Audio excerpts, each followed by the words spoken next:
carcinoma se ha originado, si lo ven ahí, realmente en la porción del cardio, ¿verdad? Sí, en la porción del cardio. Hay una categorización que no se la voy a mencionar, pero es bien puntual. Da medidas precisas usando a partir del centro del tumor la distancia hacia la unión escamocolumnar para determinar si un adenocarcinoma es del esófago o del estómago. Aquí está bien simple, bien evidente, ¿verdad? Porque bien se ve que está solo en el estómago. Hay otros que son un poco más difíciles, porque ¿qué tal si hubiera estado 3/4 partes más en el esófago y otras solo? Sí, porque la pregunta hubiera sido ¿dónde surgió primero? Y está invadiendo, ¿no? Sí, entonces, por eso es que existe una categoría que es más detallista para, sí, para resolver esos dilemas. A partir del centro del tumor se mide hacia la unión escamocolumnar para determinar si era de estómago invadió el esófago o viceversa, ¿verdad? Para fines prácticos sí importa, ¿verdad? Porque para el manejo aquí, si se dan cuenta, aquí le han quitado más estómago que esófago, ¿verdad? Sí, entonces, aunque parezca trivial, para fines del manejo sí hace la diferencia estar haciendo esas distinciones. Ahora, en general, como les digo, esto se maneja como una sola entidad, adenocarcinoma de la unión esófago-gástrica, ¿no? Y dijimos que como factores de riesgo pueden tener en común, ya sea la infección por el Helicobacter pylori, que hay que hacer mención que también esa puede ser otra causa de reflujo gastroesofágico, además de la hernia o de defectos en cuanto al el esfínter, ¿verdad? Pero en general aceptamos que la secuela va así: metaplasia, displasia y una carcinoma. Y dijimos, el cardio le sigue en frecuencia en comparación con antro pilórico. Esta es la más frecuente y esta es la segunda frecuencia. De hecho, la incidencia está aumentando bastante, ¿no? Entonces, esa sería la lesión esofágica funcional. Solo que dijimos de que este está en el estómago, el cardio, ¿sí? Esta es una úlcera péptica.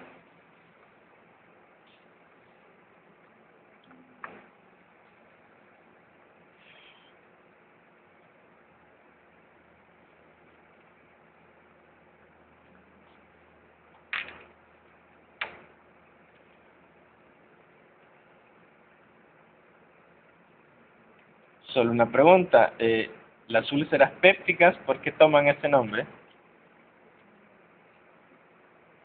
¿Mm? Úlceras pépticas.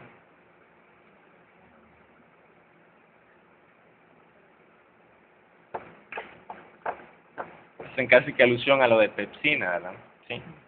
Haciendo alusión que usualmente es el ácido gástrico el que ha producido la lesión. ¿Por qué razón? Porque no es la única razón por la cual podemos tener úlceras en el estómago, ¿verdad? Otras causas de úlceras pueden ser las de Cushing, Curling, no sé si más o menos vieron esas también. Sí. Usualmente en Cushing es pacientes con quemaduras, politraumatizados, ¿sí? Donde asumimos que ha sido más que todo una disminución en la irrigación de la mucosa, lo que ha producido la lesión.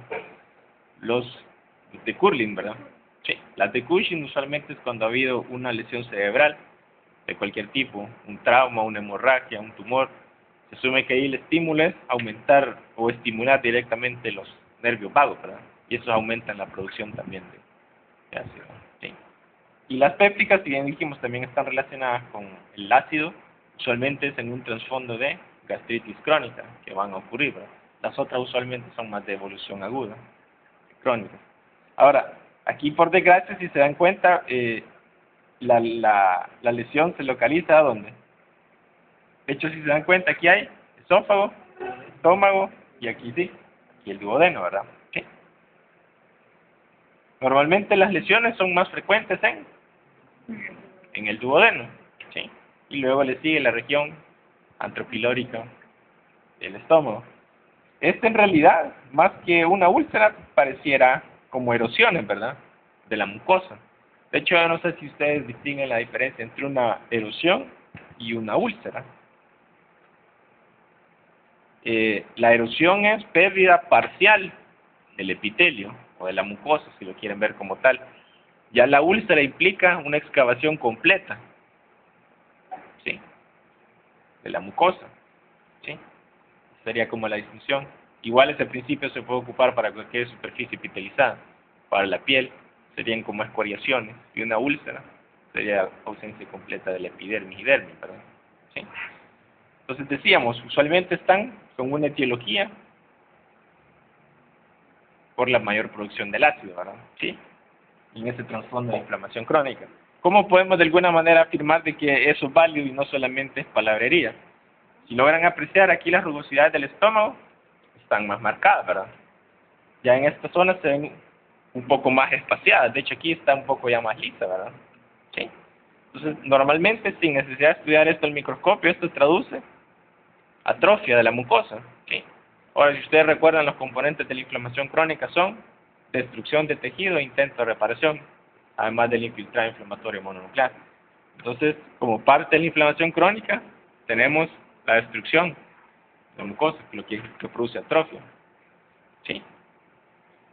Y como les digo, ahí se puede apreciar de una manera indirecta apreciando las rugosidades de la mucosa, ¿sí? Entonces, así es como podemos ya afirmar que definitivamente que hay un trasfondo hemorrágico. Aquí en esta otra parte tenemos, esta sí parece más una verdadera úlcera, ¿verdad? Ahora, normalmente las úlceras son únicas, raras veces pueden ser múltiples, ¿sí? Raras veces pueden ser múltiples. Usualmente las múltiples es más característico de las formas agudas que de las formas crónicas. Pero como en medicina ven que por desgracia nunca se cumple al 100% todas las, como que los principios, ¿verdad? Siempre hay pequeñas excepciones, ¿sí? Ahora, de las úlceras pépticas, ¿qué nos interesa? De alguna manera es poderlas distinguir o identificar de su contraparte que pudiera ser un cáncer que está manifestándose como una úlcera, ¿verdad? ¿Sí? En realidad, yo sé que esto a veces como que es un poco trivial, ¿verdad? Porque si usted no va a hacer endoscopista, muy rara vez va a estar viendo eso, ¿no? Pero no, eso no excluye que usted al menos tenga una noción de cómo debería ser la diferencia, ¿sí? Básicamente los parámetros serían los bordes de la úlcera, el fondo de la úlcera y el contexto en el que ocurre esa úlcera, ¿sí? Ya lo decíamos, normalmente las úlceras pépticas ocurren en un trasfondo de inflamación crónica, que puede manifestarse a través de la atrofia, ¿sí? Eso sería como que el trasfondo, ¿verdad? Sí. Luego dijimos, normalmente en las úlceras pépticas, los márgenes de la úlcera pueden ser levemente sobrelevados, aunque lo ideal o lo normal debería ser que estén al mismo nivel que la mucosa circundante, ¿sí? Otra vez que estén bien delimitadas y que el cráter sea limpio. ¿Por qué limpio? Usualmente, como dijimos, el mecanismo de estos es la mayor producción de ácido, ¿sí? Entonces, el mismo jugo está como que de alguna manera licuando, ¿no?, el fondo de la úlcera. Entonces es un fondo limpio, no es necrótico, usualmente a diferencia que el del tumor, ¿sí? Ahora, lo ideal siempre va a ser la toma de la biopsia, ¿verdad? Para hacer la distinción adecuada entre una úlcera de origen péptico versus una de carácter neoplásico, ¿sí? Pero en general estos serían los parámetros, si está bien delimitado o no, si los bordes son sobreelevados o no, y el fondo de la úlcera, ¿sí? Este en realidad, más que en antropilórico, parece que está en el cuerpo, ¿verdad? ¿Se dan cuenta? Solo para que tengan una idea de cómo es que va esto, ya por protocolo, el estómago siempre se abre por la curvatura mayor, ¿sí? Desde el cardio, fondo, el cuerpo hasta aquí, y antropilórico. Entonces esta más parece realmente en cuerpo, más que en antropilórico, ¿verdad? Pero ya dijimos, no siempre todo tiene que ser exactamente como en el libro, siempre hay excepciones. ¿Estamos con esta? ¿Sí?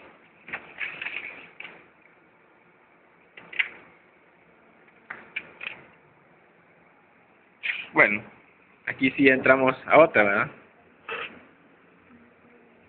Aquí si se dan cuenta es sumamente diferente. Aquí es diferente porque aquí solo tenemos una cara del estómago, como que tuviéramos así. Porque en las neoplasias usualmente así se disecan en dos mitades. Probablemente la otra mitad fue la que se incluyó para estudio y esta fue la que se preservó para preservación macro, ¿verdad? Sí. O sea, la otra fue la que se incluyó para estudiar el micro. Entonces, si tuviéramos la otra parte cerrada, para que se entiendan, ¿verdad? Sí, aquí sí estamos, ¿verdad? Aquí sí se cumple en la región antropilórica, ¿verdad? Sí. Y otra vez, como les digo, curvatura mayor. ¿Sí? Aquí como que estuviéramos viendo la cara anterior para los que están de mi lado, para que se ubiquen. Como que si en la cara anterior estaba el tumor. ¿Sí? Ahora, normalmente, para que se ubiquen, aquí el borde sí se ve sumamente elevado. Ustedes creo que les hace más fácil que ustedes. ¿Sí? A diferencia de esto, que es levemente elevado. Aquí noten la diferencia. Y tiene este cráter en el centro. ¿Sí? No sé si todos se ubican. Entonces se cumple el criterio, ¿verdad? Bordes completamente elevados y con una depresión, con un cráter, ¿sí? Que luce más hemorrágico que el otro. ¿Sí? Ahora bien, no siempre la forma de expresión de un cáncer va a ser a través de una lesión nodular. Ya vamos a ver que también está la infiltración o en la limitación plástica. ¿Sí? Yo no sé si a ustedes les hablaron en clase de la clasificación de Lawrence para el carcinoma de estómago. No. Para cáncer de estómago hay más de una categoría y más de una clasificación. Entonces, ahí dependen las escuelas a veces, cuál adoptan, ¿verdad? Está la de la OMS, hay una japonesa, la de Lawrence, ¿sí? La de Lawrence tradicionalmente es la que creo que adopta y menciona. Robbins es el texto de ustedes, el básico, ¿sí? Creo que Robbins es de la que habla, ¿sí? Robbins básicamente ocupa a Lawrence porque esto es como que bastante práctico, simplista, ¿sí? Habla solo como que de dos categorías, el adenocarcinoma intestinal, ¿sí? En cuanto a diferenciación histológica, ¿verdad? Y el forma difuso, ¿sí? ¿Cómo es que difieren uno de otro? Tienen varias diferencias, ¿sí? Comencemos por la forma intestinal, ¿sí? Normalmente, ¿cómo va la secuela? En primer lugar, el cáncer de estómago, al menos la forma intestinal, es más frecuente en pacientes de qué edad más o menos creen ustedes. Uy, está súper fuerte esto. Usualmente son pacientes arriba de 50 años, ¿verdad? Como la mayoría de los cánceres, ¿sí? Usualmente arriba de 50 años. Y ojo, porque si se dan cuenta, tiene un nombre que es un poco extraño, porque se llama intestinal y estamos en el estómago, ¿verdad? Sí. Normalmente es porque la evolución de estos pacientes iban en un espectro. Normalmente era, otra vez, gastritis, ¿sí? Inflamación crónica, metaplasia intestinal, de ahí por eso que toma el nombre intestinal, displasia y luego cáncer, ¿verdad? ¿Sí? Entonces, aquí otra vez convergimos en lo mismo que estábamos viendo antes en el esófago. Inflamación crónica, porque hablábamos de gastritis. Entonces, ¿cuáles pudieron haber sido las causas que llevaran al paciente a tener ya sea inflamación o displasia? Están las gastritis de carácter autoinmune, las infecciosas, ya sean por el Helicobacter pylori, ¿sí? Las que estén producidas por reflujo, ¿sí? Del jugo biliar, desde el tracto del duodeno. Usualmente han sido pacientes que ya han tenido cirugías previas, ¿no? Y eso les predispone al reflujo, ¿sí? ¿Qué más podemos tener como causas predisponentes para cáncer? Usualmente las lesiones adenomatosas, quizás ya las vieron, ¿se acuerdan de los adenomas? Son neoplasias benignas que tienen displasia, ¿verdad? En los adenomas, usualmente los vellosos, también pueden evolucionar a cáncer. La gastropatía hipertrófica, quizás le hablaron de enfermedad de Menetrier, no sé si lo recuerdan. Eso también puede predisponer a cáncer de estómago. Hay componentes genéticos también, aunque como para la mayoría de los cánceres el componente genético no hace más del 10 o el 15% de los casos. Entonces la mayoría de los agentes están relacionados con el ambiente, ¿sí? La dieta también, nos estoy revisando que es un componente fundamental para el riesgo de cáncer de estómago. Por ejemplo, las nitrosaminas que se encuentran, como ya sean preservantes de alimentos, ¿sí? La sal, carnes ahumadas también se han visto que son factores de riesgo, ¿sí? Entonces, en general, ya sea a partir de la dieta, o sea, todo casi ambiental, ¿verdad? ¿Sí? Infecciosos como el Helicobacter pylori, neoplasias previas, en este caso la adenoma, cirugías previas, ¿sí? Enfermedad de Menetrier, pueden ser varias causas que converjan en lo mismo, ¿sí? Ahora, ¿recuerdan que dijimos entonces que de las dos formas, el intestinal tomaba este nombre porque llevaba como que esa secuela, ¿verdad? Metaplasia intestinal, displasia, y luego cáncer. Ahora, si se dan cuenta, como fueron varios pasos sucesivos, esa es la razón por la cual esta variedad de cáncer, porque esto sí podemos decir que es intestinal, y ya vamos a ver por qué razón, ocurre en pacientes arriba de 50 años, porque como requirió de varias etapas, eso requiere mayor tiempo, ¿verdad? Sí. Ahora, ¿para qué hacer la distinción? Normalmente esta forma intestinal son tumores que van desde moderadas, bien diferenciados, ¿sí? Entonces, aunque parezca mentira, ya vamos a ver cómo sí es cierto, esta diferenciación histológica se manifiesta a través de la forma macroscópica del tumor. Aquí identificamos que una masa, ¿verdad? Un tumor como tal, ¿sí? Somos capaces de identificarlo en esta lesión. Por eso es que podemos decir que este es un de tipo intestinal, ¿sí? Más o menos estamos con esa definición. Por el contrario, esta otra que también es una forma de cáncer, pero que esta correspondería a la forma difusa, y macroscópicamente se manifiesta como una linitis plástica, ¿sí? Usualmente para esta los factores de riesgo no están tan identificados como aquí. Para esta no lo sabemos. ¿Qué es lo que sabemos de esta? Ocurre en pacientes más jóvenes en primer lugar. ¿Por qué? Porque aquí no se requiere del espectro que aquí iba. Metaplasia, displasia, cáncer, ¿verdad? Aquí, desde un inicio, tenemos de nuevo la aparición de la neoplasia. Algunas teorías suponen de que existe una mutación genética, como en la mayoría de los tumores. Ahora, esta mutación no implica que haya sido heredada. Puede ser adquirida de forma espontánea. No sé si han escuchado de un gen que traduce una proteína que es la caderina. Ahí lo revisan en su texto. La caderina básicamente es una molécula que permite la unión entre células, ¿sí? Parece súper trivial, pero ya vamos a ver la aplicación que tiene y que sí es útil, ¿sí? Yo no sé si más o menos ustedes se acuerdan de histología, pero las células no están flotando en los tejidos, ¿verdad? ¿Sí? Básicamente es como los ladrillos, observar los ladrillos. Para que haya una organización en los tejidos, las células tienen que estar adheridas entre sí y al estroma. Para el caso del estroma sería como que el piso, ¿verdad? ¿Sí?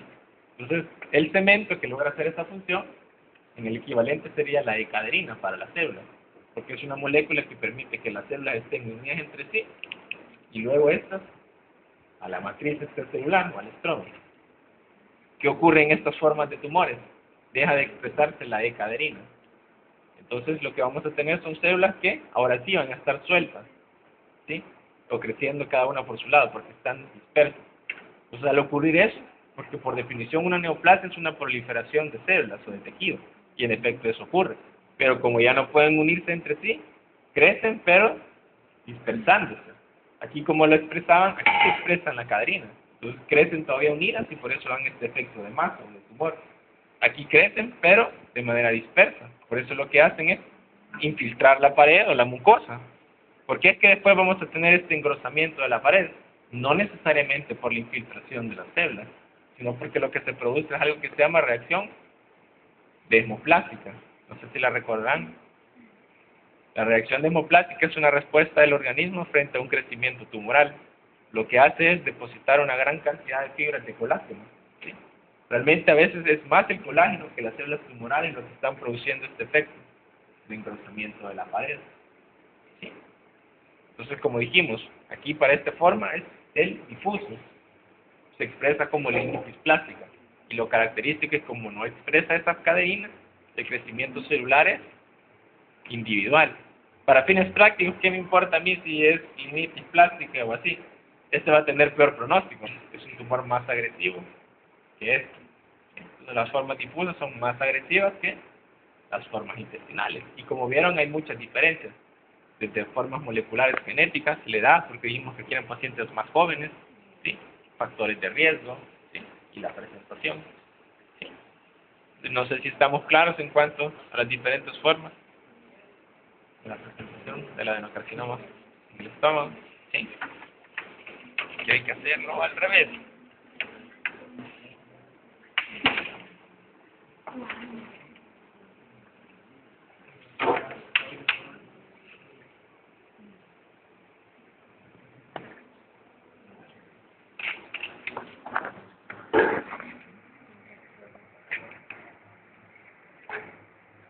Y bien,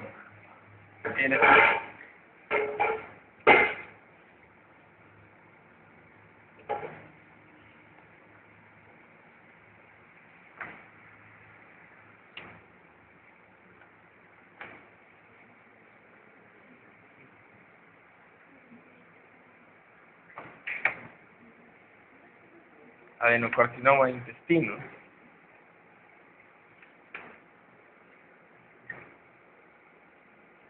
Yo tengo una duda, porque este está etiquetado como colon, pero este parece intestino delgado, no parece colon en realidad. Solo una pregunta, ¿cuál es más frecuente, el intestino delgado o el del grueso? El del grueso. Sí, entonces, como este no es un adenocarcinoma, este es un GIST. Para fines vamos a asumir que este es un grueso. Como le digo, en realidad no parece grueso, esto parece un intestino delgado. ¿Cómo lo sabemos? ¿Recuerdan de los parámetros que ya habíamos hablado antes? Tenias y austras, ¿verdad? Son los que definen el intestino grueso. Y aquí ninguna de las dos parece estar presente. Ahora, como les digo, nos interesa más hablar del grueso que del delgado. Una razón es, dijimos, más frecuente. Solo para que tengan una idea o una noción, ¿qué tan frecuente es el cáncer de colon? Colon y recto, si lo queremos decir así. Por incidencia es la tercera causa de cáncer para ambos sexos. Es bastante frecuente, ¿verdad? Si nos interesa. Comencemos por lo básico, ¿verdad? Factores etiológicos. ¿Cuáles pueden ser los factores etiológicos para el cáncer de colon?